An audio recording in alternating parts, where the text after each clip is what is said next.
अब भी लगता है कि हमें लौट जाना चाहिए। और जो भी सूचना हमारे पास है वो श्री राम को जाके देते हैं। यहाँ पर रह के समय व्यर्थ करना अनुचित है। इस सागर को पार करना असंभव है। श्री राम का कार्य बीच मझधार में छोड़ने से अच्छा है कि हम अपनी मृत्यु को आलिंगन कर लें, क्योंकि नर के रूप में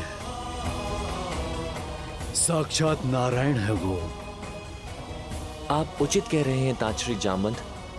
अब नारायण का कोई चमत्कार ही हमें मार्ग दिखा सकता है, क्योंकि हमारी आस, हमारे हनुमान जी की भी आस छूट चुकी है। हमारे पास कोई मार्ग नहीं है। ईश्वर भी उन्हीं की सहायता करते हैं जो स्वयं अपनी सहायता करते हैं। कई युगों से मैं इस धरा पर हूं,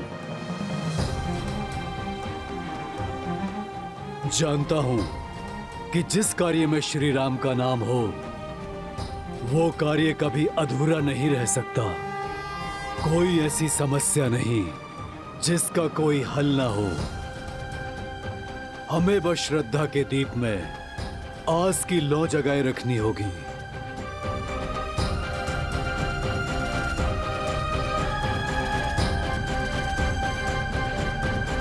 स्वामी, आपका अंश अवतार हनुमान आशा खो चुका है। अब उसे स्वयं से कौन मिलवाएगा? कौन उनका साक्षात्कार उनके ही बल से करवाएगा?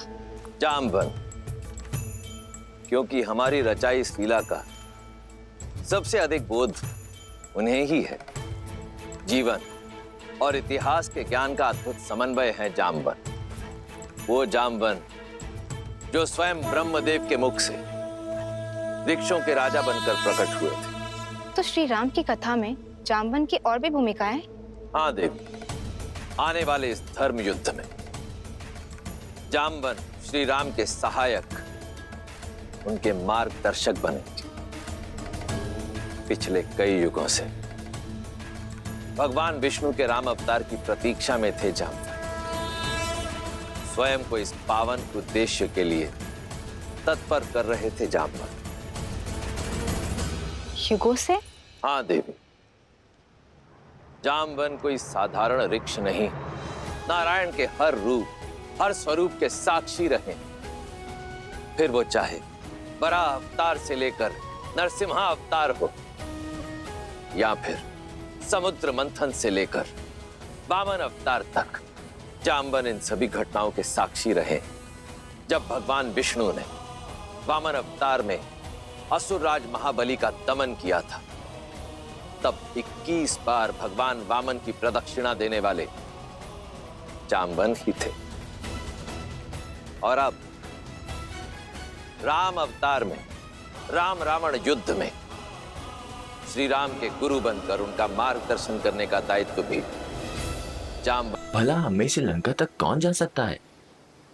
इतना सामर्थ्य तो हम में से किसी में भी नहीं है। संपाति ने हमें यह कहा था कि लंका यहाँ से कम 100 योजन दूर है। माना कि हम वानर हैं, किंतु इतनी दूरी तय करना तो हमारे लिए भी असंभव है। संपाति और जटायु माता सीता को बचाने के लिए अपने प्राण तक न्यौछावर करने से पीछे नहीं हटे, और तुम कहते हो कि हम पीछे हट जाएं? कदापि नहीं। अपने भीतर झांको। कौन है जो माता सीता तक पहुंचने के लिए इस विशाल महासागर के पार निकल सकता है?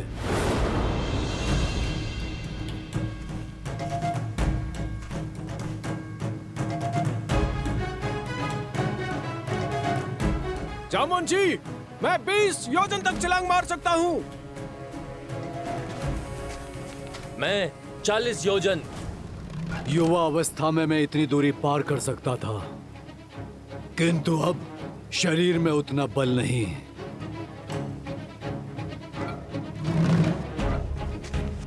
मैं करूंगा ये प्रयास।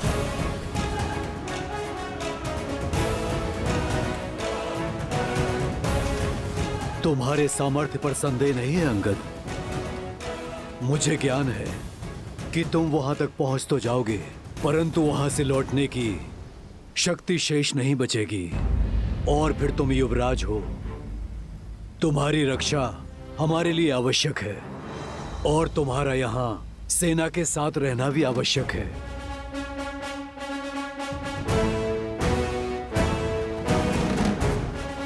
हम में से केवल एक है जो इस असंभव कार्य को संभव कर सकता है। जय महावीर हनुमान, जय जय पवन पुत्र हनुमान, बजरंग बली हनुमान, जय जय महाबली हनुमान। जामवन जी, कहीं आपका संकेत मेरी ओर तो नहीं? नहीं नहीं ऋक्षराज, मैं ये नहीं कर सकता। इतना सामर्थ्य नहीं है मुझ में। सामर्थ्य है पर बोध नहीं है, बल है। किंतु तुम भूल चुके हो, बुद्धि में तुम्हारा कोई सानी नहीं है। पर्वत को मसान की भांति मसल देने की शक्ति है तुम में। तुम भूल गए कि श्री राम ने क्या कहा था? क्योंकि ये यात्रा केवल सीता की खोज की नहीं, तुम्हारे स्वयं को खोजने की भी है। पात्र हो पर परिचय नहीं है अपना। अपना परिचय जानते हो ना हनुमान? हाँ, मैं हनुमान हूँ, महाराज केसरी और माता अंजना का पुत्र हनुमान। किंतु हनुमान की पहचान और भी अधिक भव्य है। आ जाओ सब, हनुमान के जन्म की गाथा सुनाता हूँ।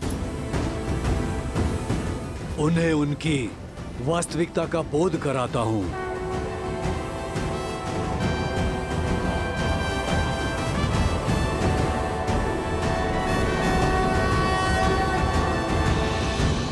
ईश्वर ने सब कुछ दे दिया, बस एक संतान नहीं दी। कोई नहीं जो हमें श्रद्धांजलि दे सके हमारे जाने के बाद। आपकी पीड़ा मुझे भी बहुत कष्ट देती है वानर राज। भीतर ही भीतर इस वेदना से जलती हूँ। वानर राज केसरी को एक वंशज तक ना दे पाई। लेकिन ऐसा कोई नहीं है जो मेरा आंचल पकड़ के मुझसे हट करे, जिसे मैं लोरिया सुनाकर सुलाऊं।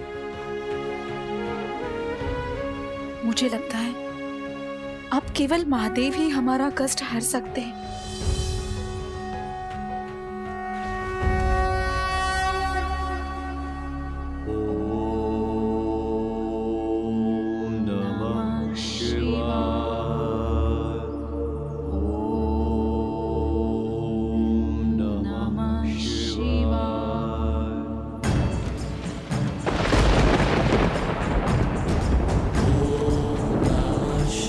केसरी और अंजना पूरी श्रद्धा से तप में लगे रहे। पूरे 12 वर्षों तक उन्होंने कठिन प्रार्थना की, आस का आंचल नहीं छोड़ा और उनकी दृढ़ता ने महादेव को प्रसन्न कर दिया। वायुदेव, कृपया प्रकट हो। प्रणिपात महादेव। प्रणिपात माता। आदेश करें, इस दास का स्मरण कैसे किया आपने? क्या अपने वेग में कोई भूल तो नहीं हो गई मुझसे? भूल नहीं हुई, संसार का भला करने का अवसर मिला है आपको। एक बड़ा दायित्व सौंपने के लिए आपको यहाँ बुलाया गया है। महादेव की सेवा करके मैं धन्य हो जाऊंगा। अपनी भक्ति से प्राप्त शक्ति से रावण इस संसार में तनाव का वातावरण फैला रहा है। नारायण के अवतार श्री राम को एक भक्त की आवश्यकता होगी, जो मेरा ही अंशावतार होकर देवी अंजना के गर्भ तक उसे पहुंचाने के लिए आपकी सहायता की आवश्यकता है। वायुदेव, ये समझ लीजिए कि श्री हरि के इस दिव्य अवतार की गाथा में आपकी एक अत्यंत महत्वपूर्ण भूमिका होने वाली है। समय आने पर मेरे इस अंशावतार को संसार जिस नाम से पुकारेगा वो होगा हनुमान। वो हनुमान जो संसार में राम भक्ति की अलख जगाएगा। वो हनुमान जो इस संसार को सच्ची भक्ति का अर्थ समझाएगा, जो भक्त और भगवान के संबंध को एक नई ऊंचाई तक ले जाएगा, जो राम रावण युद्ध में श्री राम का प्रमुख सहायक बनेगा और देवी सीता की मुक्ति का मार्ग बनेगा। धन्य हूं मैं महादेव, आपकी इस इच्छा को मैं अवश्य पूर्ण करूंगा। हनुमान आपका अवतार होगा और उसे धरती पर ले जाने में मेरे सहयोग के कारण पवनसुत कहलाएगा। नमामि शंभुं पुरुषं पुराणं, नमामि सर्वज्ञं पारब्रह्मं, नमामि रुद्रं प्रभुं शयन्तं, नमामि शर्वं शिरसा नमामि। जय जय जय शंकर उमा महेश्वर। जगत कल्याण का मार्ग तुम्हारी प्रतीक्षा कर रहा है हनुमान। तुम्हारे बल का आभास कर सकता हूं मैं हनुमान।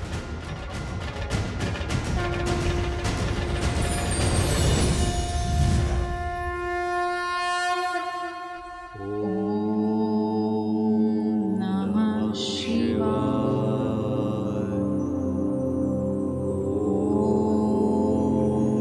नमः शिवाय।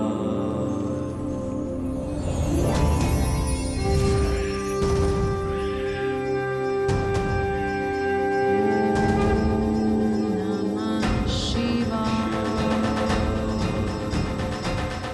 रख सकता तो सदा सर्वदा तुम्हें अपने साथ ही रख लेता, किंतु महादेव का आदेश अडिग है, पास नहीं रहेगा, किंतु तुम्हारा पिता सदा तुम्हारे साथ रहेगा। शंकर सुवन केसरी नंदन, तुम्हारा पिता कहलाने का गर्व मेरे जीवन का सबसे बड़ा धन होगा। पवनसुत,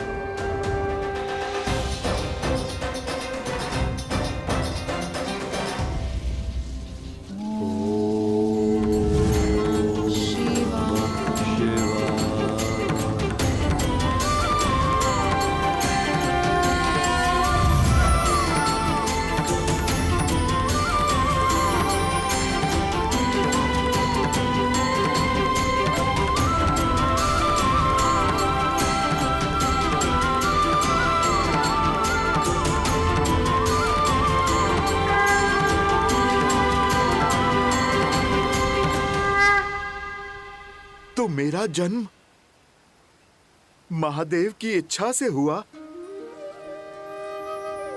जाम्बवन जी, मैं महादेव का अंश हूं। अंजनेय होने के साथ साथ पवनसुत भी हूं मैं, और मेरा जन्म प्रभु श्री राम की सेवा के लिए हुआ। इसीलिए सदा मुझे प्रभु श्री राम की प्रतीक्षा रहती थी। धन्य हुआ मैं, मेरे श्री राम, प्रभु श्री राम। राम राम राम राम राम राम।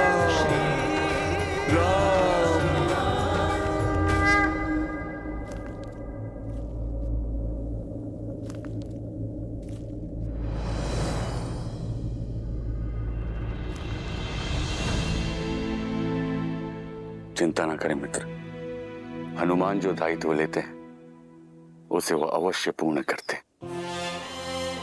बस वही एक आशा शेष है मित्र, यही ना टूटे। मित्र, मैं आपको कुछ दिखाना चाहता हूं। वो जो हनुमान ने हमारे ऋषिमुख निवास के समय बनाया था। भाई,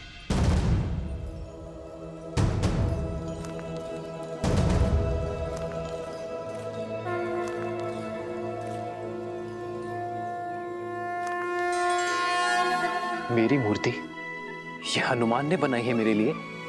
हाँ, बिना आपको देखे आपके लिए हनुमान की भक्ति और समर्पण, उसकी कोई सीमा नहीं। अपने हृदय में उभरती छवि को वर्षों तक हर दिन अथक प्रयास से गढ़ा है उसने। भैया,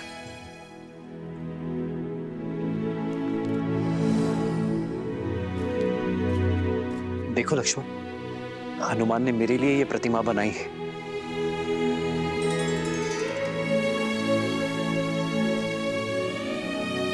धन्य हुआ मैं लक्ष्मण कि मेरा सहयोगी इतना स्नेह करता है मुझसे, जिसका मुझ में इतना विश्वास हो कि बिना मुझसे भेंट की, बिना मुझे देखे समर्पण से इतनी बड़ी प्रतिमा बना डाली। वो मुझे कभी निराश नहीं करेगा लक्ष्मण। उसके विश्वास ने मुझे नई आस दी है लक्ष्मण। हनुमान अवश्य सीता को खोज कर लाएगा।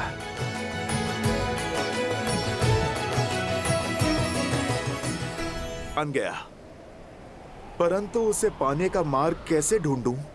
ऋक्षराज, इस महासागर को लांघने का सामर्थ्य मैं कहां से लाऊं? सूर्य कभी नहीं पूछता कि अपने अंदर उजाला कहां से लाए।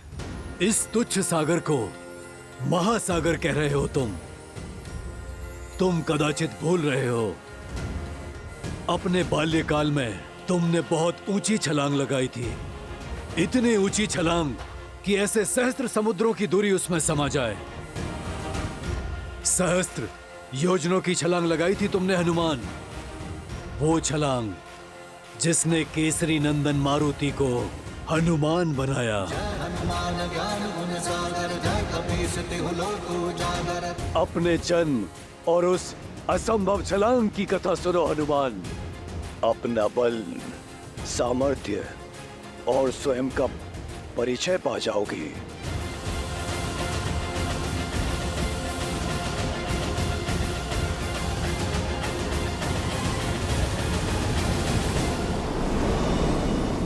जन्मे मारुति प्यारे,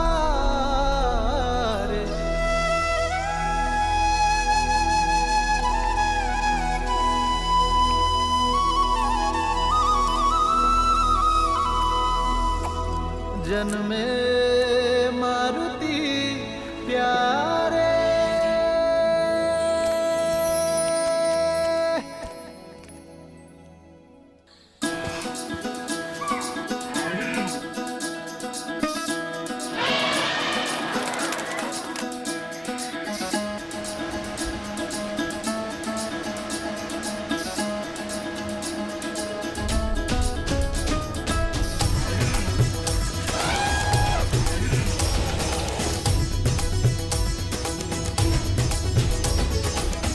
बाजत ढोल है मृदंग पखावज, झूमत मन मतवारे। मंगल पलिए आया है देखो, हर्षित वानर सारे। हो जन्मे मारुति प्यारे, शुभ है आंगन द्वारे। श्री राम के है दुलारे। ये केवल न केसरी और अंजना का पुत्र है, वायुदेव की भेंट है हमें। मारुत का आशीष है, पवन पुत्र मारुति है, मारुति।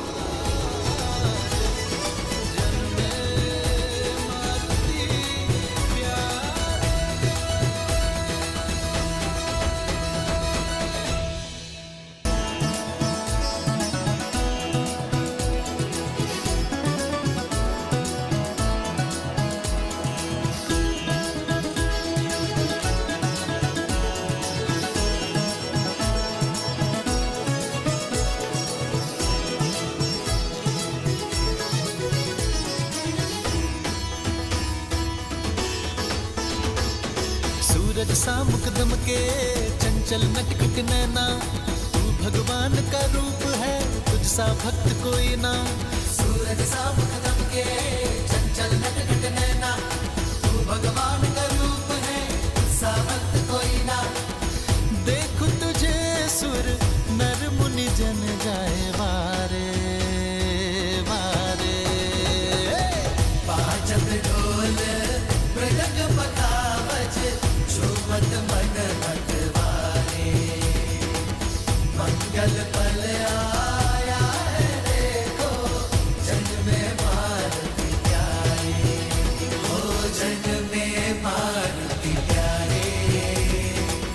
शुभ है आंगन द्वारे, श्री राम के हैं दुलारे, जन्म मारुति प्यारे।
केसरी नंदन मारुति की, केसरी नंदन मारुति की।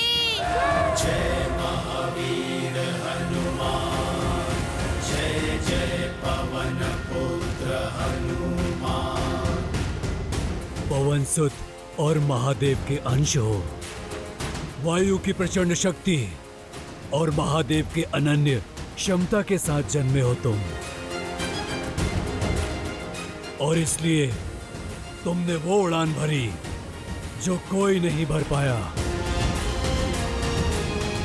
जब तुम बालक थे तब एक दिन तुम्हारी माता अंजना वन में पुष्प लेने गई और पीछे तुम निद्रा से उठे, और बालक मारुति भूख से बिलखने लगा। माता, माता, भूख लगी है, भोजन दो ना।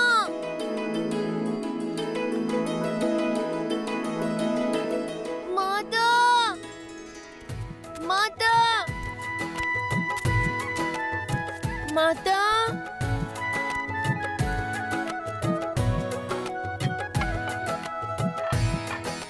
भोजन तो नहीं है।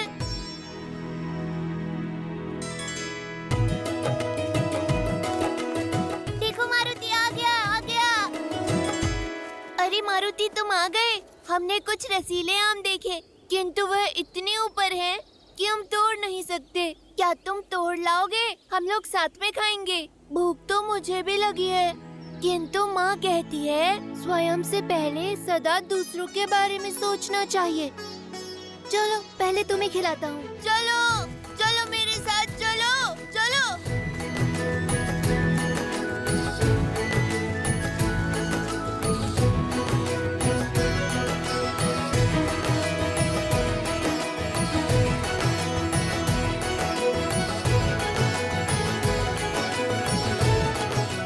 और ऊपर जाओ मारुति, और बड़े आम तोड़ो।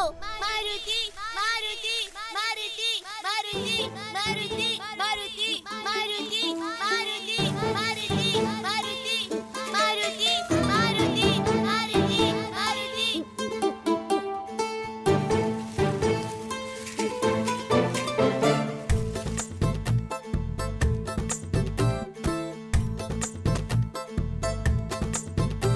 इतना पर्याप्त है? नहीं, ये हरे हैं, कच्चे।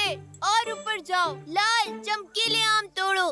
फल जितना बड़ा, जितना लाल, जितना चमकीला, उतना ही स्वादिष्ट और रसीला होता है।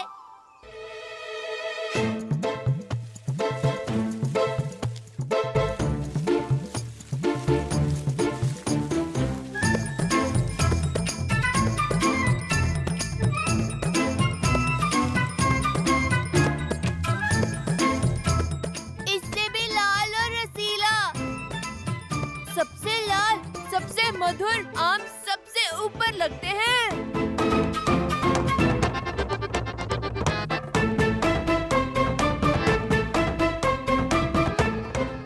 जितना बड़ा, जितना लाल, जितना चमकीला, उतना ही रसीला।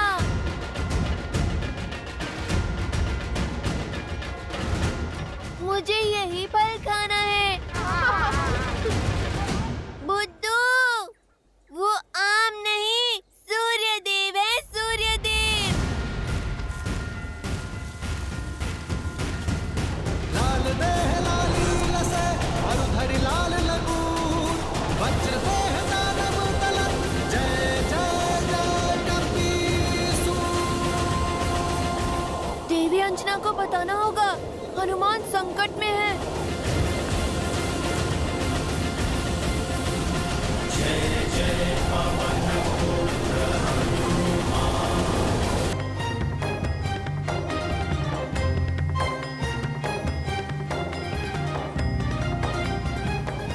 ऐसे क्या देख रहे हो आप लोग? सच में हनुमान जी, आप सूर्य को फल समझ के खाने दौड़े। बालपन में तो सभी भोले होते हैं ना, मैंने भी कर दी होगी ऐसी हट।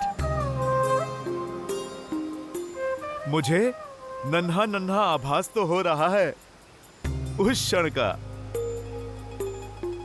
किंतु मुझे सब कुछ स्मरण नहीं है। आज तो बहुत अच्छे पुष्प मिल गए बाग में, इसकी तो बहुत अच्छी माला बनेगी, है ना? देवी अंजना, देवी अंजना। क्या हुआ पुत्र? मारुति। अब क्या कर दिया मेरे नटखट ने? किसको पूछ से उठाकर फेंक दिया? किसका फल छीन के खा गया? वो मारुति सूर्य को फल समझकर खाने के लिए उड़ गया।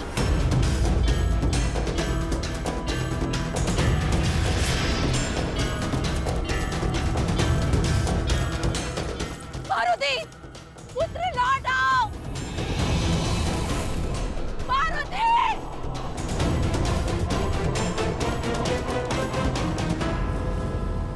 उस दिन ग्रहण अमावस्या थी। यह बालक मारुति ने सूर्य की ओर उड़ान भरी और वहां सूर्य को ग्रहण लगाने के लिए दुष्ट राहु ने उसे रोकने का प्रयास किया।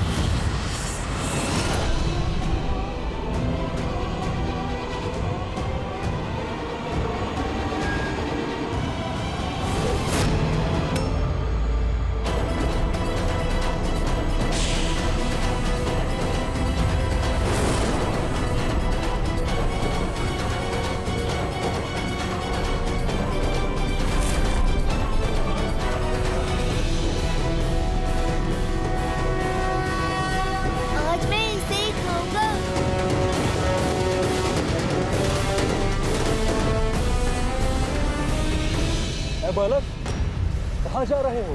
उस फल को खाने। नहीं, सूर्य को खाने का अधिकार केवल मेरा है।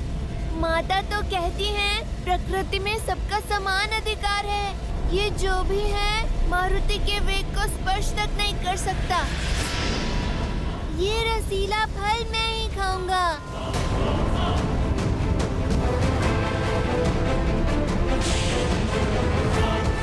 मूर्ख बालक, रुक जाओ। राहु का आदेश टालने का दुस्साहस मत करना। नियति का लेख है, आज सूर्य को निकलकर ग्रहण लगाना है मुझे। तुम्हारी हट मुझे रोक नहीं पाएगी। बंधु, मेरी भूख आपकी नियति से अधिक बलवान है। अपने भोजन के बीच में वानर किसी को नहीं आने देते।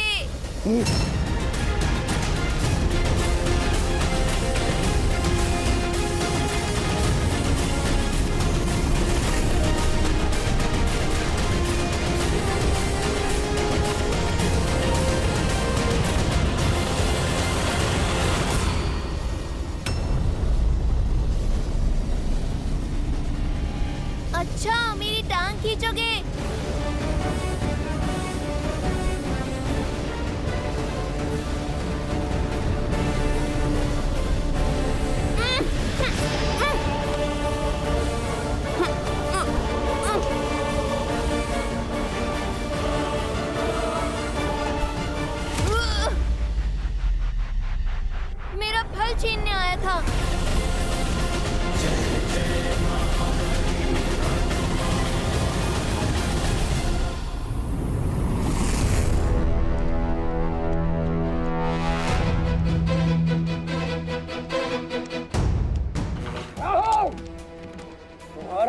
इतना दुस्साहस तो मेरी अनुमति के बिना मेरी सभा में प्रवेश कर उसे भंग करने की उद्दंडता की तुमने।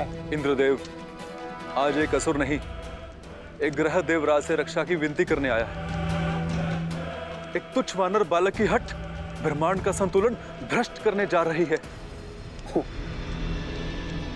एक तुच्छ वानर बालक, कहीं तुम मेरे साथ उपहास तो नहीं कर रहे? सत्य कह रहा हूं देवराज, विलक्षण बल है उसमें, सूर्य को निगलने चला है। महाबली है वो, जिसने एक प्रहार में मुझे यहां पटक दिया। शिव का अंश है, इसलिए मौन नहीं बैठ सकते देवराज। अमृत मंथन के समय सूर्य को ग्रसित करने का अधिकार केवल मुझे दिया गया। आज सृष्टि का नियम टूटा तो देवराज की गरिमा भंग होगी।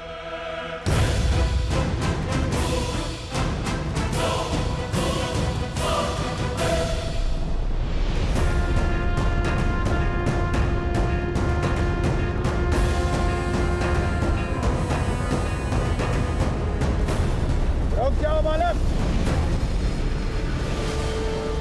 तुम्हारी ये चेष्टा सांसारिक संतुलन बिगाड़ रही है। कोई भूखा बालक फल खाएगा तो आपकी सृष्टि का संतुलन भला कैसे बिगड़ेगा? उद्दंडी बालक, तुम्हारा इतना दुस्साहस कि तुम देवताओं के राजा के साथ तर्क वितर्क कर रहे हो। आपसे पहले भी एक आया था, प्राण बचाकर भागा है। आप जाइए, मुझे अपना भोजन करने दीजिए।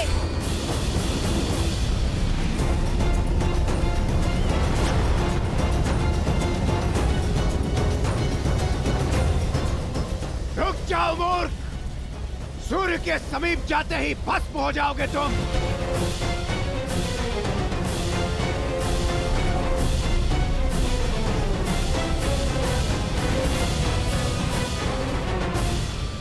बहुत सी बाधाएं लांघकर मैं यहाँ तक पहुँचा हूँ। अब मैं पीछे नहीं हटूंगा, पर इतना बड़ा फल खाऊं कैसे?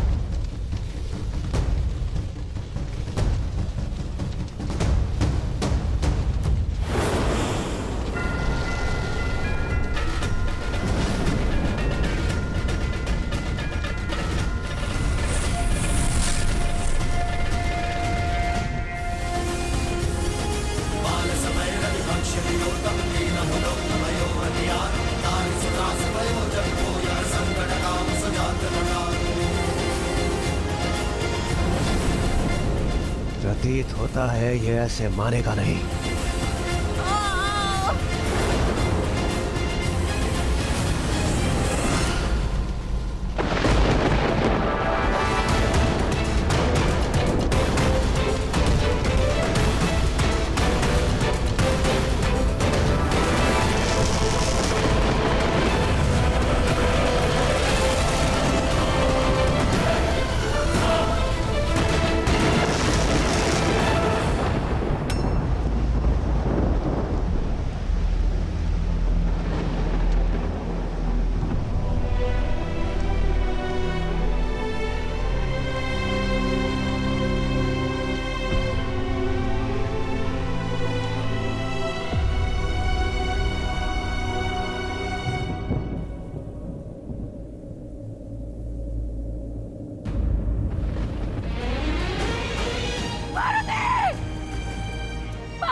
मेरा पुत्र, मेरा पुत्र, पुत्र, पार्वती, पार्वती, पुत्र, पार्वती।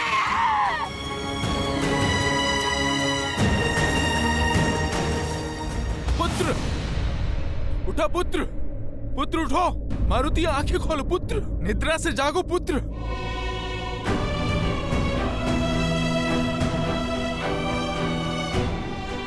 मारुति आंखें खोलो।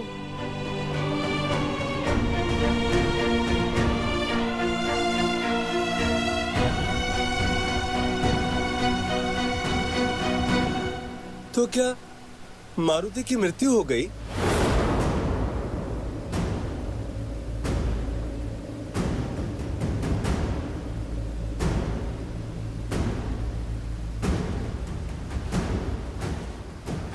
हाँ, क्योंकि वज्र को तो पवन देव भी नहीं सह सकते, तो पवन पुत्र कैसे सहता? मारुति वज्र का प्रहार नहीं सह पाया और वायुदेव इस सत्य को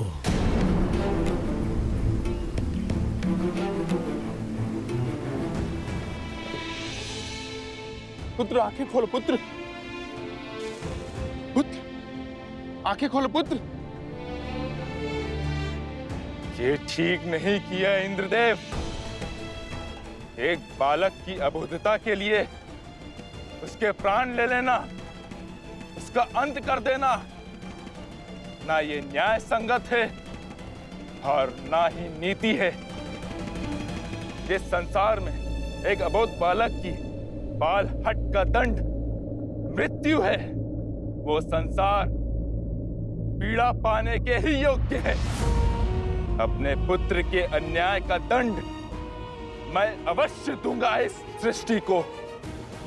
पीड़ा का बाण केवल तुम नहीं सहोगे पुत्र।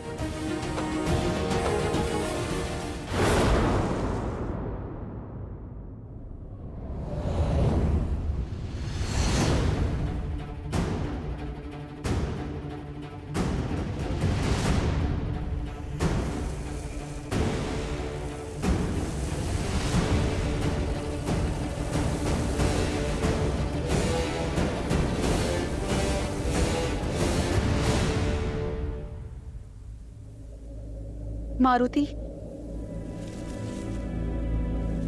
मारुति, मारुति, मेरा पुत्र कहाँ है? मेरा पुत्र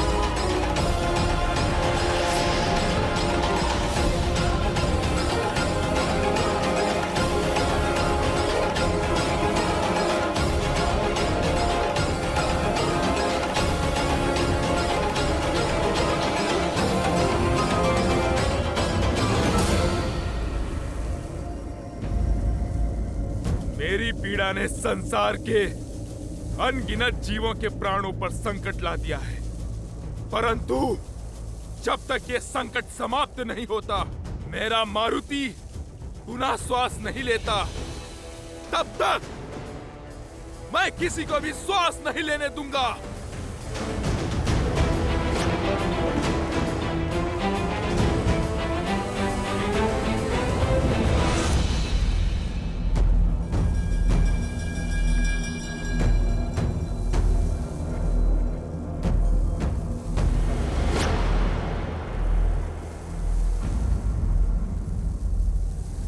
इंद्रदेव,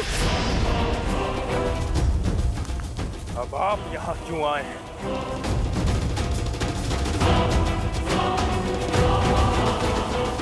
अपने क्रोध को नियंत्रित कीजिए वायुदेव, और ऐसा अनर्थ मत कीजिए। यदि आपने अपनी वायु का संचार न किया तो इस समस्त सृष्टि का सर्वनाश हो जाएगा, और आप इस प्रकार जीवों से उनका जीवन नहीं छीन सकते। क्यों? यदि आप मेरे पुत्र का जीवन छीन सकते हैं, तो मैं भी सृष्टि से वायु रूपी जीवन छीन सकता हूं।